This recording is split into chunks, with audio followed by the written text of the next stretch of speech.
নমস্কার দর্শক বন্ধু, আজকে একটা উপায় আপনাদের বলে দিচ্ছি। আর্থ্রাইটিস সহ সকল প্রকার বাতের ব্যথা কবিরাজি জড়িবুটির মাধ্যমেই কিন্তু নিরাময় করা সম্ভব। লিখে নেবেন এবং অন্যদের জানিয়ে দেবেন। কিনা আমলকি, অশ্বগন্ধা, গোক্ষুর, গুলঞ্চ, সুর,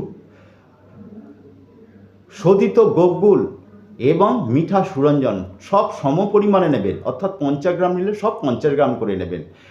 সমস্তগুলো একসাথে চূর্ণ করে নিয়ে ওইগুলো একটা মিশ্রণ তৈরি করবেন, একসাথে মিশিয়ে একটা কাচের জারে রাখবেন। ওই মিশ্রণ আপনারা প্রতিদিন সকালে 1 চামচ, বিকালে 1 চামচ গরম জলের সাথে 5 গ্রাম মাত্রায়, অর্থাৎ 2.5 গ্রাম সকালে, বিকালে 2.5 গ্রাম, এইভাবে যদি খেতে পারেন দেখবেন বাতের ব্যথা, আর্থ্রাইটিস, স্পন্ডিলাইটিস, যে কোনো বাতের ব্যথায় আপনারা যারা ভুগছেন, কষ্ট পাচ্ছেন, তারা কিন্তু নিষ্কৃতি পাবেন। কোথায় পাওয়া যাবে না, সমস্ত আয়ুর্বেদ বা কবিরাজি জড়িবুটির দোকানে কিন্তু পাওয়া যায়। নমস্কার।